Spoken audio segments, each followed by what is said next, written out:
Cabdalla Axmed Ibraahim oo kamid ah siyaasiyiinta ugu caansan Soomaalida sidoo kalena dhawaan u tartamay doorashada madaxtinimada ee maamulka Jubbaland oo wareysi gaar ah siiyay wargeyska Daily Nation ee ka soo baxa magaalada Nairobi ee dalka Kenya ayaa si weyn u dhaleeceeyay hanaanka garsoor ee dalka Soomaaliya.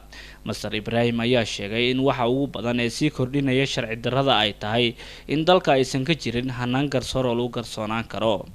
siyaasi Cabdalla Axmed Ibraahim Afuuranle ayaa sheegay in muhiim ay tahay in midowga Afrika ay xooga saaraan ka hadlida sida dalka uu yeelan lahaa maxkamado madax bannaan beddelkii ay waqti badan ku bixin lahaayeen taageerida ciidan ee la siiyo dowladda Soomaaliya.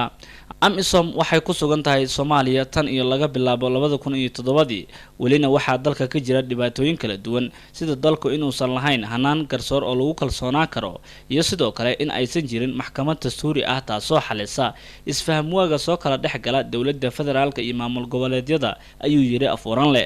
siyaasi Cabdalla Axmed Ibraahim Afuuranle oo ka tirsan xisbiga Cahdi ayaa ka codsaday midowga Afrika, jaamacadda Carabta, qaramada midoobay iyo dalalka saaxiibada la ah Soomaaliya in ay sameeyaan maxkamado madax bannaan maadaama maxkamadaha hadda dalka ka jira aysan madax bannaaneen ayna hoos tagaan siyaasiyiin ayuu yiri Afuuranle.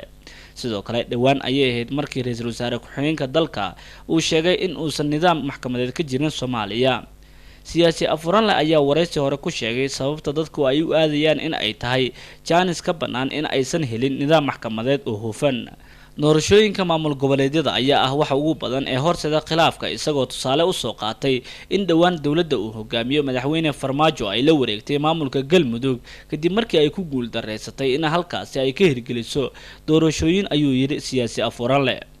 madaxweynaha Galmudug Axmed Ducaale Geele Xaaf ayaa dhankiisa ku sheegay in waqtigiisu uu ku ekaa sanada 2021. dhanka kale dowladda Soomaaliya ayaa sidoo kale xayiraad dhanka diyaaradaha ku soo rogtay maamulka Jubbaland si ay uga hortagto caleemasaarka Axmed Madoobe.